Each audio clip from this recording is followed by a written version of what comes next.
Ok, ya tengo el micrófono abierto, ¿verdad? Sí, adelante. Ok. Y ya están viendo en pantalla completa ahora la presentación, ¿verdad? También. Ok. Bueno, aquí también estaba Patti conmigo, pues, ok. Ella va a compartir algo también. Y efectivamente, ¿no? Hace 3 años más o menos empezamos con el ministerio, inspirados mucho en la visita que hizo nuestro hermano Tim Summerlin de Denver en el 2019, ¿no? Y consideramos que era un área que la iglesia necesitaba abordar, ¿no? Porque obviamente todos vamos a atravesar la pérdida de un ser querido, ¿no? Que es un poco el centro del enfoque que tiene el ministerio de Tim Summerlin y el libro que él ha hecho, ¿no? Está enfocado en ese tipo de duelo. Con el correr del tiempo, y nos dimos también cuenta con mi esposa que el concepto de duelo es mucho más amplio que solamente el perder un ser querido. Entonces, eso nos llevó a pensar en que también necesitamos divulgar esta enseñanza a toda la iglesia, porque al final de cuentas todos vamos a sufrir una pérdida, ¿ok? Por supuesto, todos vamos a sufrir la pérdida de un ser querido, pero hay una serie de pérdidas por las que la mayoría de nosotros vamos a atravesar en algún momento de nuestra vida. Entonces, un poco la inspiración de replantear, digamos, el ministerio, e incluso de escribir esta reflexión por mi parte el año pasado a finales, tiene que ver con esa idea, ¿no? Entonces, hoy lo que queremos hacer un recorrido rápido por estos temas, ¿no? El concepto de duelo, la travesía individual y colectiva en el proceso del duelo, Dios en medio de nuestro dolor, el dolor y la gracia en acción, construyendo vulnerabilidad, porque es algo que vamos a ver cómo es esto importante precisamente para procesar las pérdidas, ¿no? Es importante poder construir vulnerabilidad en nosotros. Y este último tema, que yo sé que es un concepto que se trabaja ya desde hace mucho tiempo, que es la resiliencia, ¿no? Y cómo a través de esta resiliencia Dios construye una nueva identidad en nosotros. Aquí coloqué una escritura que creo yo que resume mucho de lo que implica atravesar un duelo, ¿no? Ser eh, perfeccionado, ser pulido, y no ocurre de una manera tan sencilla, ¿no? Esto implica, de verdad, compromete toda nuestra integridad, ¿no? Compromete nuestra mente, nuestro espíritu y aún nuestro cuerpo físico, ¿no? Entonces, esto es lo que vamos a hacer hoy y partiendo por el primer tema, el concepto del duelo, ¿no? Un duelo implica, al final de cuentas, una pérdida, un despojo y, por supuesto, dolor y sufrimiento. Esto es lo que trae un duelo. Y si nos remontamos en la perspectiva bíblica prácticamente al origen de la creación, una vez que Dios ha creado al ser humano, ¿no? Y le da una serie de instrucciones en los primeros capítulos de Génesis, una de las instrucciones era específicamente no comer de un fruto porque ese fruto le abría los ojos al ser humano y le abría la capacidad del entendimiento que Dios había reservado para de otra manera, digamos. Sin embargo, eh, Adán y Eva transgreden la orden de Dios, desobedecen, de alguna manera implica desafiarlo en un sentido, ¿no? Buscar sus propios caminos, eh, es una transgresión hacia una orden explícita de Dios y actuar al margen de la soberanía de Dios. Y lo que ocurre con esta desobediencia es prácticamente manifestar un desprecio, de alguna manera, al amor, a la sabiduría y a la soberanía de Dios sobre nuestras vidas, ¿no? Y sobre la vida de ellos en ese momento, subestimar sus bendiciones. Las consecuencias de aquel acto de desobediencia han sido un parteaguas en la historia de la humanidad, no solamente del cristianismo, ¿no? Nos expusieron a la condenación, a la penitencia, a nuestro inevitable final, la muerte. A raíz de ese pecado, nosotros tenemos nuestros días contados, porque el plan original de Dios no era ese, ¿no? Y piensa en esto, ¿no? Piensa que eso es una tragedia de la mayor implicancia, de la mayor magnitud. Es algo que de verdad yo creo que no alcanzamos a entender completamente, pero sin duda fue una tragedia, una pérdida, un despojo, un dolor, un sufrimiento, y tuvo que ser un duelo sin duda alguna para ellos, para Adán y Eva. Ahora, aquí viene la contraparte, y en esta contraparte es donde emerge la gracia de Dios. Ante esa desgracia, ante ese despojo, ante esa pérdida, ese dolor, ese sufrimiento y ese duelo, Dios tiene un plan, ¿no? Y ese plan lo puedes conocer aquí en 1 Corintios 15:22, y dice, así como en Adán todos mueren, también en Cristo todos volverán a vivir. Entonces, esta es la esencia básicamente de la gracia de Dios, ¿no? Y a lo largo de la historia de la humanidad y obviamente de nosotros, su pueblo escogido, los cristianos, Dios ha mostrado su gracia. Nos concede perdón cuando no lo merecemos, esperanza cuando nos sentimos sin rumbo, busca restaurarnos cuando nos abruma la culpa y vergüenza de nuestra naturaleza pecaminosa. Nos da paz cuando estamos en medio de un mundo hostil, nos permite sentir su amor aun cuando somos incrédulos, y en todo esto actúa así. ¿Sabes por qué? Porque le duele nuestro dolor. Esa es la esencia de la gracia de Dios. A Dios le conmueve, le duele profundamente cuando nosotros sufrimos. Eh, y entonces Dios emerge con un plan para restituirnos lo que en un momento, el despojo que sufrimos por Adán y Eva. Dios tiene un plan y nos restituye su perdón, su misericordia, y nos restituye lo que él había pensado en el origen, la vida sin final, la vida eterna, ¿no? Y eso es lo que sucede cuando leemos esta escritura. Ahora, descubrir de manera práctica la gracia de Dios en nuestras vidas nos va a tomar tiempo, devoción y paciencia. No es tan fácil, de pronto. Quisiéramos de pronto que fuera más sencillo, más lineal, algún proceso más fácil de discernir incluso. No necesariamente es así, ¿no? Muchas veces toma tiempo. Eh, Muchas veces ante una situación trágica empiezas a descubrir la gracia de Dios, el plan de Dios, después de mucho tiempo, después de muchos años incluso, ¿no? Entonces, esto es un poco para plantear qué cosa es el duelo, ¿no? Y qué cosa es básicamente cómo ese duelo está anclado pues con un despojo. Y también aquí algo que podemos pensar es que ese despojo, ese duelo que atravesamos, a veces es consecuencia de nuestra naturaleza pecaminosa, como en este caso con Adán y Eva. Y si lo traigo un poco al tiempo contemporáneo, por ejemplo, ¿qué ejemplo de pérdida, de despojo, de sufrimiento y dolor sería una consecuencia de nuestra naturaleza pecaminosa? Por ejemplo, un divorcio. Un divorcio es una pérdida para ambas partes, es una pérdida para la familia, implica un despojo en todos los sentidos, incluso en el sentido material, en el sentido emocional, eh, en todos los sentidos es un impacto para el ser humano, ¿no? Es una pérdida donde difícilmente alguien puede considerar que ha ganado, ¿no? Por lo menos no en el inicio, ¿no? Tú lo vas a resentir como una pérdida. Ahora, eso es un ejemplo de una pérdida, de un despojo, de un dolor y sufrimiento producto de nuestra naturaleza pecaminosa. Sin embargo, no siempre es así.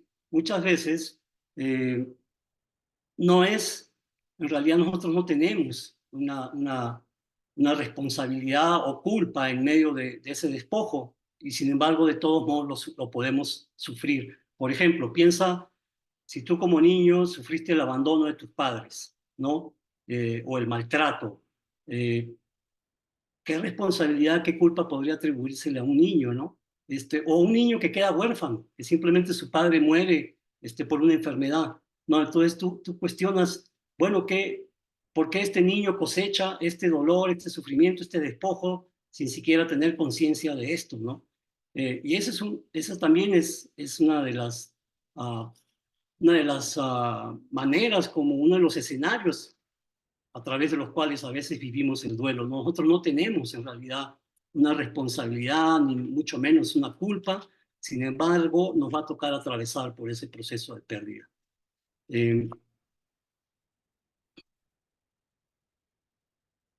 Vamos a avanzar a la siguiente.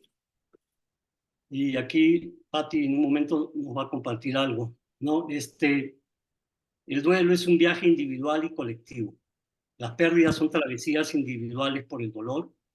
Sin embargo, las pérdidas son también travesías colectivas por el dolor, ¿no? Y cuando piensas, el impacto inmediato lo vas a tener que asumir tú solo, personalmente, individualmente, ¿no? Y Dios, en medio de esto, ha dispuesto un proceso de sanación, ¿no? Pero ese proceso de sanación también se libra en el plano colectivo, en medio de un grupo de gente. Eh, Fíjate que vivir un duelo no es nada sencillo, porque uno podría pensar, bueno, ya esta pérdida, este despojo, me toca procesarlo a mí solamente, y yo voy a asumirlo, voy a emprender un camino, si soy cristiano, ¿no? Voy a buscar las herramientas, los recursos que Dios pone en mi camino para salir adelante. Sin embargo, se vuelve mucho más complejo que eso, porque también lo tienes que procesar este dolor y esta pérdida en medio de un grupo de gente que te rodea, la familia, los compañeros de trabajo, los vecinos y, en nuestro caso, la propia iglesia.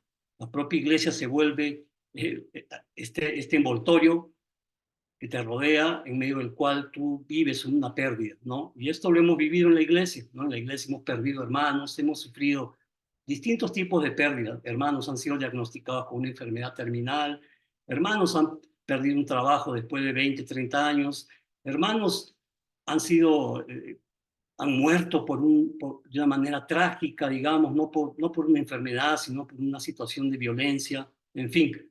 Entonces, tiene estas dos vertientes, ¿no? La vertiente de que te toca procesar individualmente, pero además se puede volver mucho más compleja cuando te rodea un grupo de gente. Ahora la dejo a Patti que comparta algo que nos va a ilustrar mucho lo que estoy diciendo. Buenas noches a todos, y esta historia la verdad es que algunos ya la conocen y otros la verdad la escucharán por primera vez, pero en el 2010 nosotros nos fuimos a vivir a Chile, y la verdad para mí fue un momento muy, muy complicado por muchas razones, y no entendía realmente lo que era atravesar por un dolor, no de ese tipo como el que yo atravesé. En ese entonces mi papá ya estaba muy grave. Cuando supimos que nos íbamos a ir a vivir a Chile, mi papá estaba muy grave, mi mamá también ya estaba muy enferma, y había varias situaciones, ¿no? Entonces, bueno, finalmente decidimos irnos, fallece mi papá, a los meses, a las semanas nos fuimos a Chile. Entonces yo estaba en realidad atravesando por un duelo, pero debido a toda la inercia del viaje, preparativos, la situación física de mi mamá, no lo procesé bien. Entonces, pues así nos fuimos, así me fui yo. Y, y la verdad es que hay un momento que tengo muy grabado en mi memoria, que es cuando íbamos en el avión, mi hijo y yo, porque pues ya se había ido, y yo miré hacia la ciudad y yo le dije, Dios, mi vida se queda allá abajo, mi historia, mis amigos, mis recuerdos se quedan allá. Yo viajé con 2 maletas y ni nada más.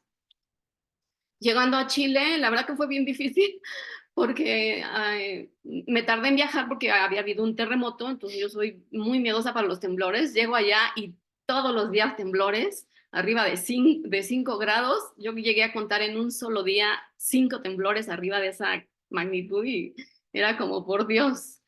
Estando allá, me entero de que mi hermana tiene cáncer terminal, le dan 4 meses de vida, 4 familiares murieron, 2 de mis mejores amigas murieron, y fue un año para mí de verdad muy difícil, emocional, física y espiritual, aunque yo no me daba cuenta. Eh, la verdad es que yo nunca dejé de orar, nunca dejé de leer mi Biblia. Llegamos allá a una iglesia muy pequeña, 5 mujeres, que tenía 5 años que no bautizaban, entonces era como pues todo el mundo luchando con su fe, ¿no? Entonces pues nadie estaba como para poderme apoyar. Y Llegó un momento en el que de verdad, literalmente, yo me senté en el piso y le dije, Dios, no puedo más, no puedo más y no sé cómo salir. Ayúdame, por favor.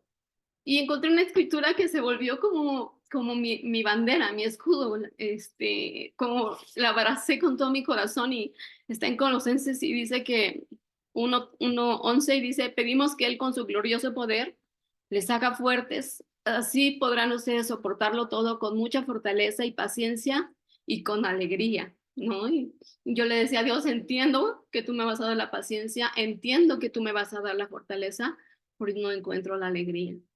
Y si tú dices que me la vas a dar, pues dámela porque lo necesito. Y empecé a encontrar respuesta de Dios. Y la primera, no es comercial, pero la primera recibí un mensaje de una invitación de la Fundación Proyecto Esdras para un devocional de Esther, me acuerdo perfecto, y que fue de varias semanas. Y yo dije, esto es lo que yo necesito. A pesar de que yo leía mi Biblia, a pesar de que yo oraba, entendí que yo necesitaba tener una relación con Dios totalmente diferente. Y me inscribí a otro taller, el de espiritualidad emocionalmente sana, que para mí fue algo que me ayudó muchísimo a entender. Y mi relación con Dios se transformó, de verdad, impresionantemente se transformó. Y empecé a encontrar como respuestas, a pesar de que las circunstancias de mi vida no habían cambiado. Mi papá no resucitó, mi hermana seguía con cáncer y eventualmente falleció, mi mamá seguía enferma, mis amigos no volví a México, o sea, mi situación siguió siendo la misma. Sin embargo, mi relación con Dios se transformó, encontré a un Dios tan real, tan cercano, tan amoroso, y esa alegría que yo le decía, dámela, entendí que no era la que yo pensaba, sino era un gozo muy profundo que después se transformó en paz, a pesar de lo que yo vivía, ¿no? Desafortunadamente al año hubo un terremoto en, en, en Japón y dejó de temblar en Chile y dije, Dios, gracias, ya puedo dormir. Pero ahí yo empecé a buscar de verdad a Dios como si me fuera la vida. Y Dios me empezó a dar respuestas en lo individual, como decía Jorge, pero también después en lo colectivo. Encontré amigas, no discípulas, que de verdad me ayudaron mucho porque, bueno, era una amiga que le gustaba mucho hacer ejercicio y vino varias veces a la iglesia, pero nunca se decidió a estudiar y salíamos todos los días a correr. Entonces, ella me ayudó mucho porque era muy entusiasta para eso, ¿no? Entonces, para mí, yo entendí, esta es una respuesta de Dios a lo que yo necesito. Empecé a ir a compartir yo solita mi fe a la única universidad que había allá entonces. Yo sola empecé y estudié con una mujer que conocí, se bautizó y así empezamos.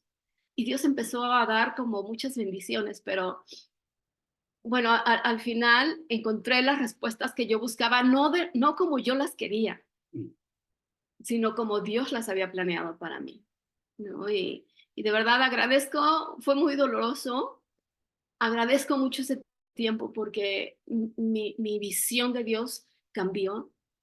Hace unos meses perdimos, tanto Jorge como yo, él a su mamá y yo a mi hermana, otra de mis hermanas, y la verdad, y fue muy diferente a lo que yo pasé primero, muy, muy diferente.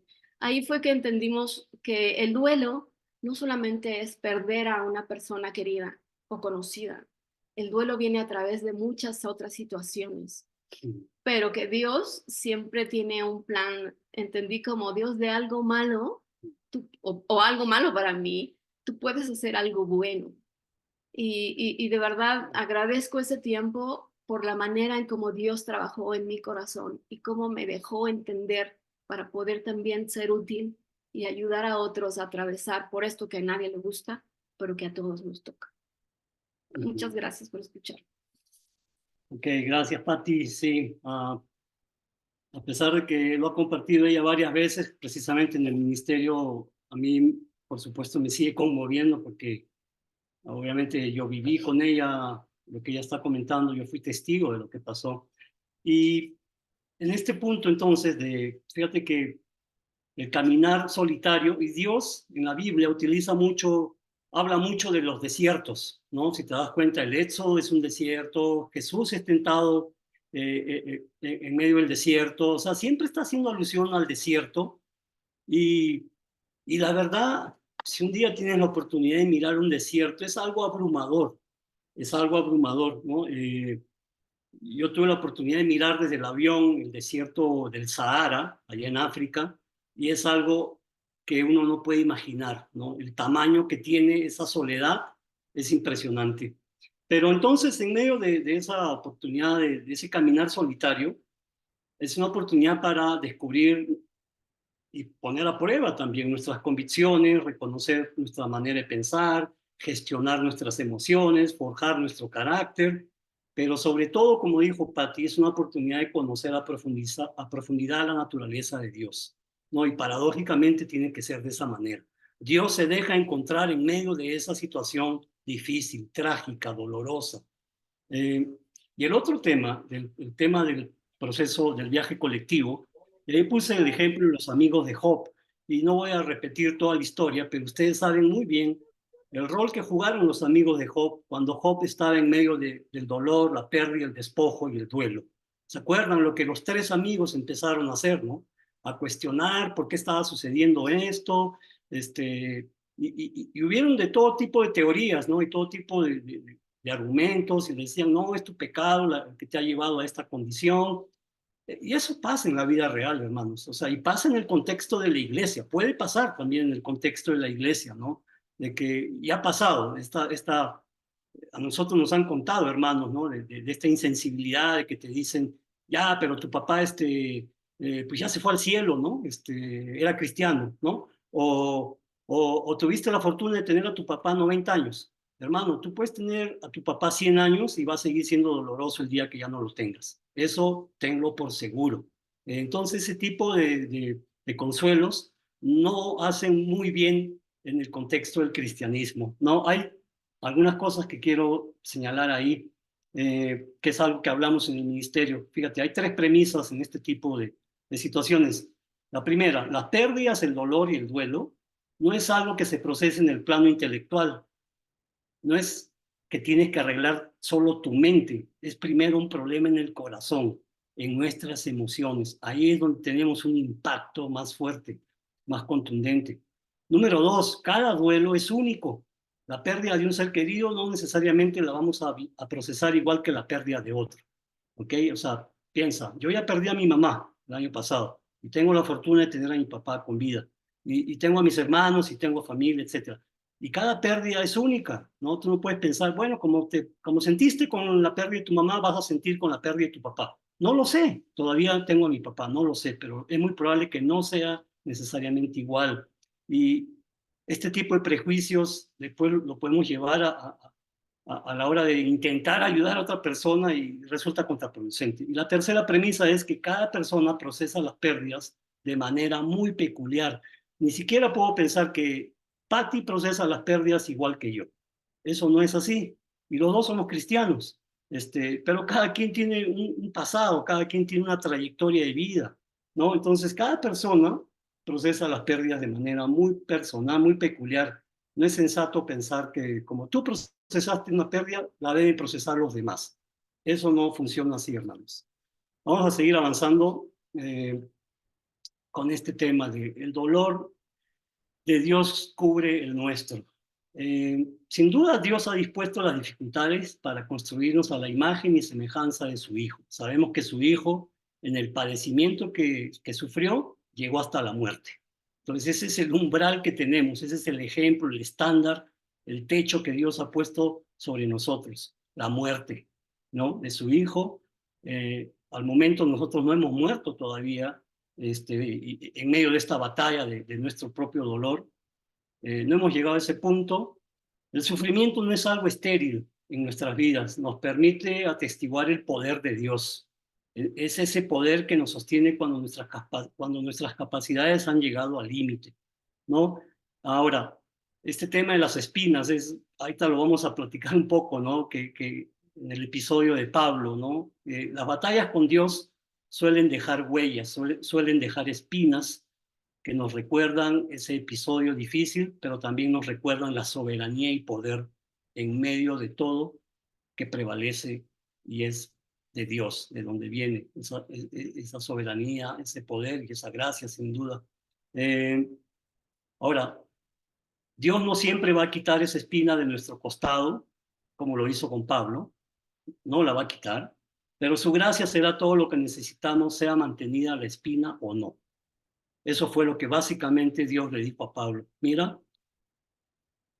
mi gracia es todo lo que necesitas, ¿no? La gracia de Dios suple lo que el hombre no puede suministrar, no puede ministrar. Tenemos un límite también, hermanos, para entender lo que Dios hace en nuestras vidas. Eso es algo que lo tenemos claro en el ministerio. No pretendemos tener respuestas para todo, porque no es verdad. Encontrar esperanza en medio de la tristeza, encontrar fortaleza en medio de la debilidad, encontrar propósito en medio de la adversidad, es solamente posible en la medida en la que aceptemos la gracia de Dios. Entonces acá hay una paradoja. El dolor nos mantiene cerca de Dios, pero no es un dolor estéril, no es un dolor, no es un sufrimiento que Dios quiere que simplemente vivamos y ya. No, tiene un propósito, ¿no? Ese propósito es el que dijo Patti, descubrir la gracia de Dios. No es nada fácil, sin duda, nos va a tocar personalmente enfrentarlo. Y como dice la Escritura, acerquémonos confiadamente al trono de la gracia. El trono de Dios es un trono de gracia. Así que eso nos debe brindar mucha esperanza y consuelo para recibir misericordia y hallar la gracia que nos ayude en el momento, fíjate, en el momento que más lo necesitemos.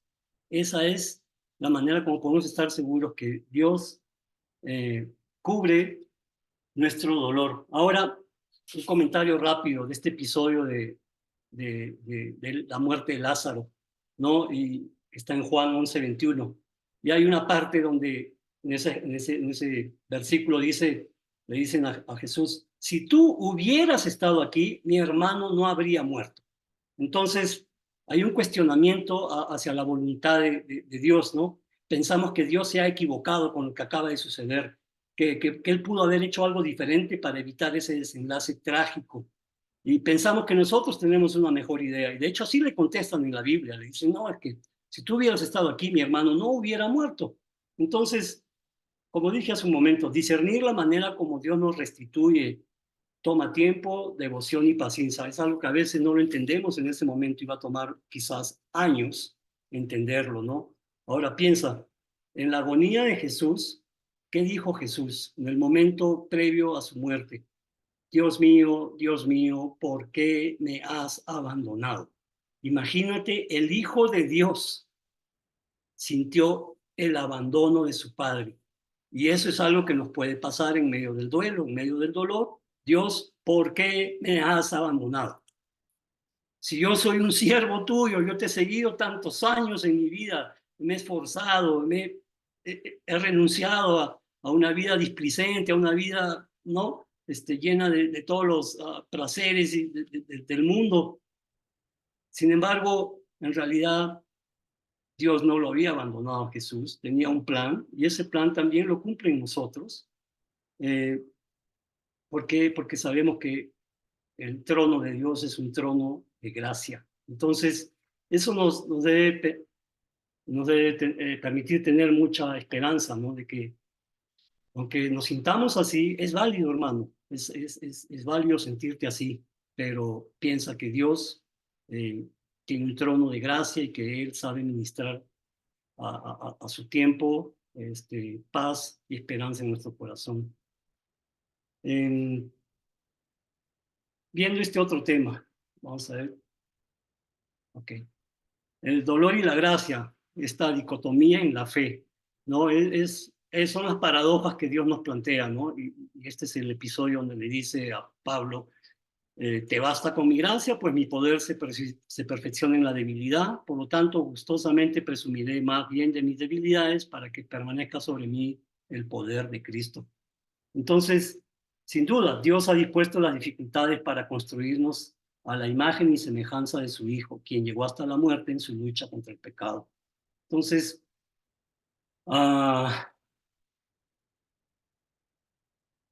no sé si aquí Pati quiere añadir algo, pero son este tipo de paradojas y te das cuenta que Dios rebasa nuestra manera de pensar. O sea, tratar de racionalizar la manera como Dios actúa no tiene mucho sentido. Te vas a topar con una pared donde va a llegar un momento donde te vas a sentir impotente, te vas a sentir como es que no puedo explicar lo que estoy viviendo, lo que está pasando. Eh, y ahí nuevamente viene que en medio de la debilidad es cuando emerge el poder de Dios, ¿no? O sea, Dios tiene un propósito, ¿no? Eh, Entonces aquí lo que nos toca es no desviar nuestra mirada de lo que Dios está haciendo, no enfocarnos primero en lo que nosotros podemos hacer, sino en la cosecha que Dios tiene preparada.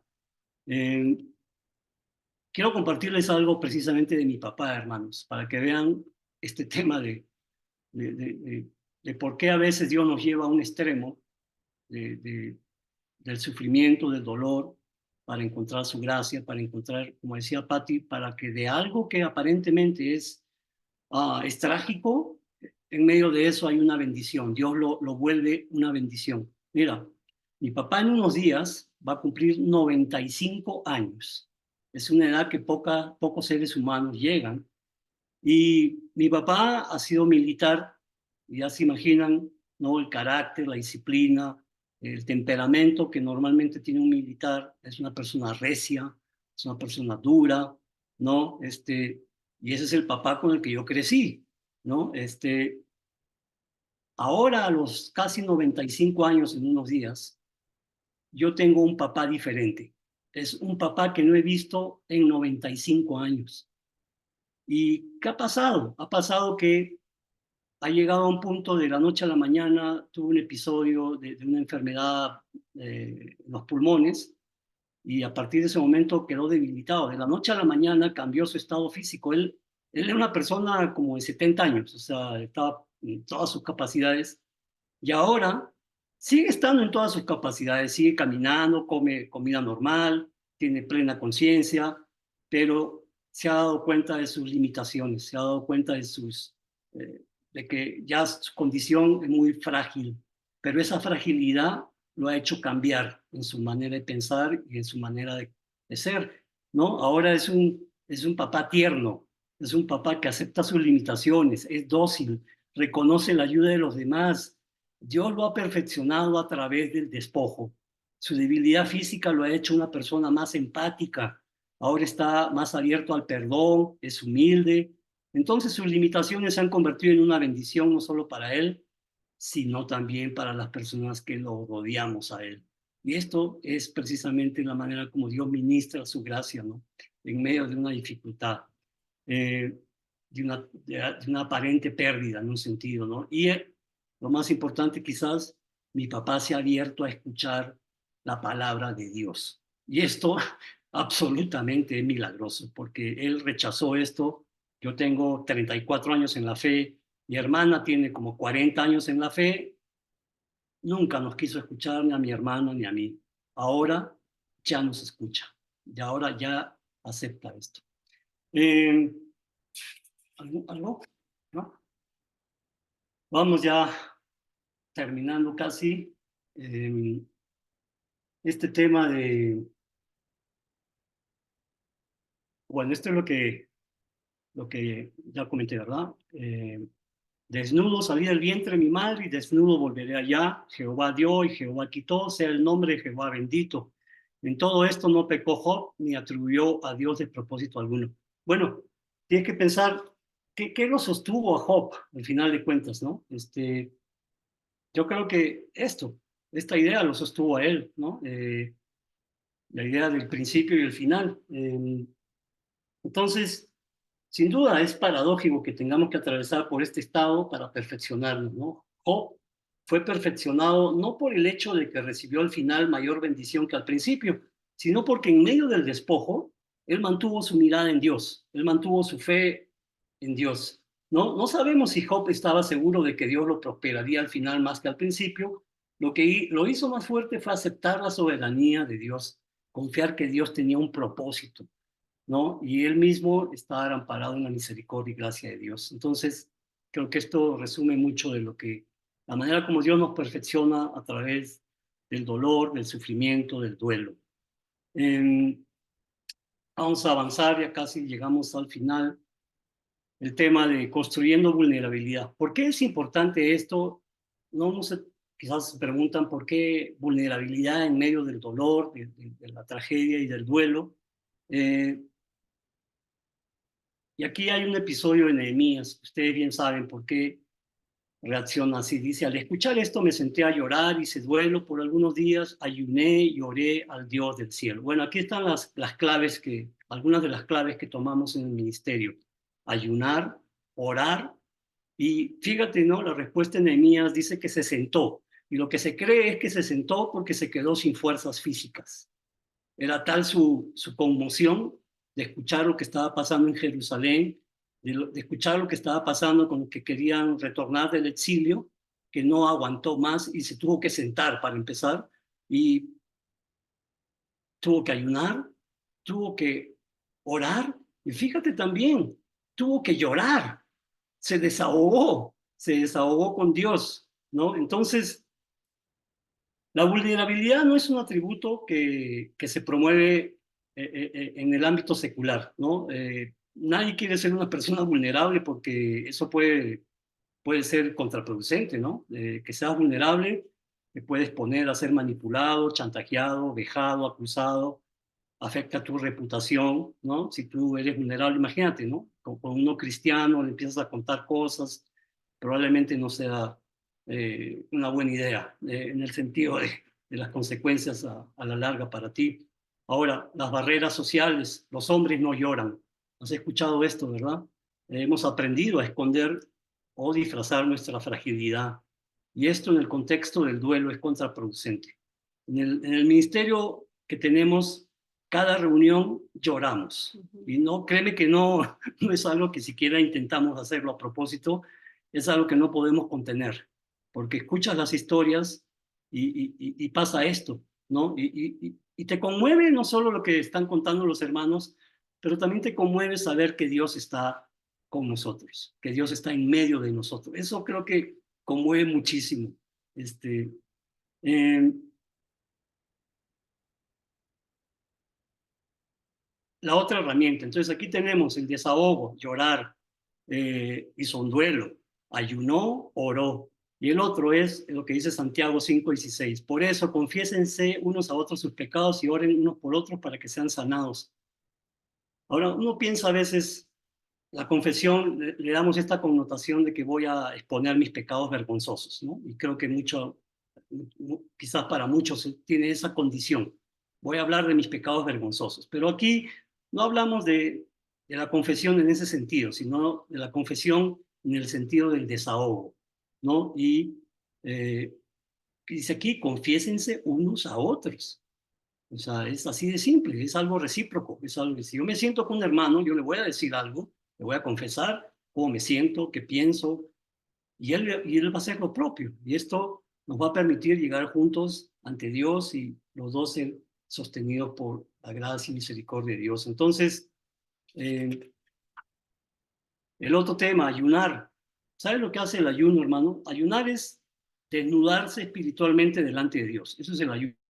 Y el ayuno lo que hace es acelera tu vulnerabilidad. Nuestra vulnerabilidad se acelera a través del ayuno.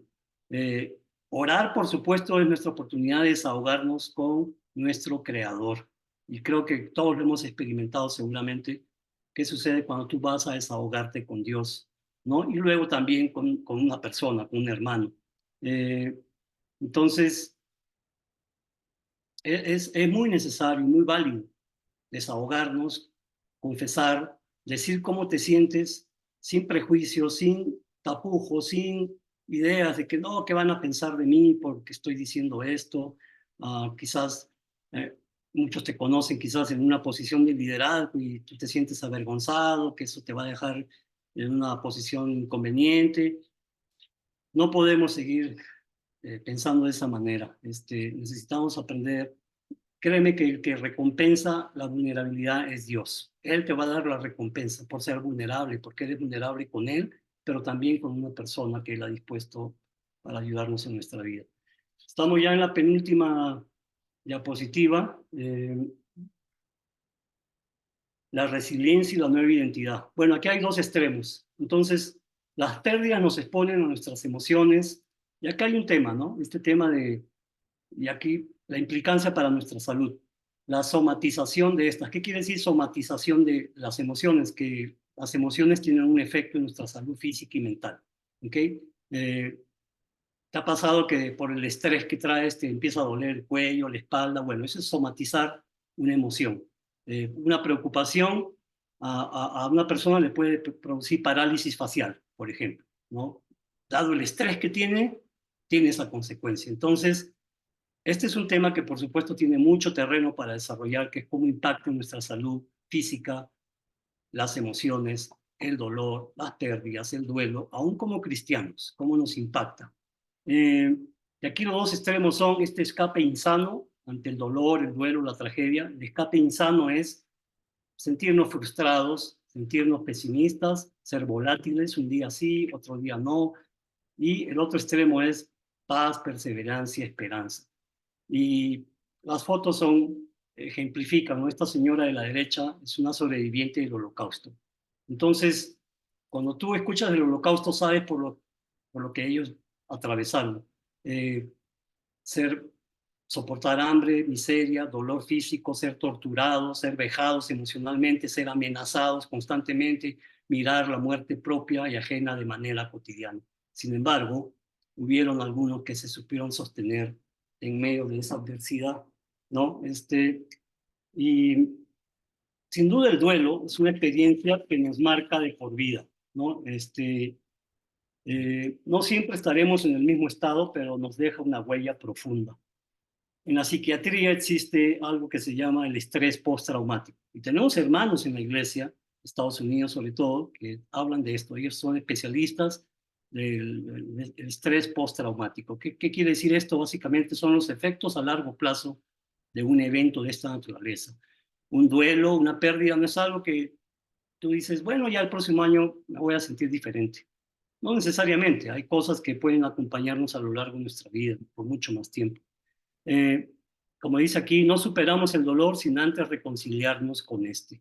Vivir reconciliados con el dolor implica tener paz y esperanza, no frustración y pesimismo. Y este otro extremo nos puede pasar aún a los cristianos, el tema de cómo desviamos nuestro dolor a estos desahogos insanos, ¿no? Al alcohol, a los vicios, a las drogas, al egoísmo, al orgullo, en fin, tantas cosas. Bueno, básicamente hemos terminado, y algo que quería anticipar es que la siguiente sesión, que la vamos a hacer en 2 semanas, pero un miércoles, esta sesión ya no es como parte de la reunión semanal de la iglesia, sino ya va a ser una sesión para personas que quieran seguir en el taller. El taller va a tener solo 3 sesiones, entonces la segunda sesión va a plantear estos temas: el espíritu, el alma y el cuerpo, la oración y el ayuno, la confesión y el desahogo, el rol de las amistades y la iglesia en este proceso de pérdidas, y es y el discernimiento, cómo a largo plazo, cómo podemos entender lo que Dios está haciendo en nuestras vidas a partir de estas tragedias. Entonces, básicamente es lo que queríamos compartirles. Aquí les dejamos nuestros correos por si nos quieren escribir, pero aquí lo dejamos, Arturo.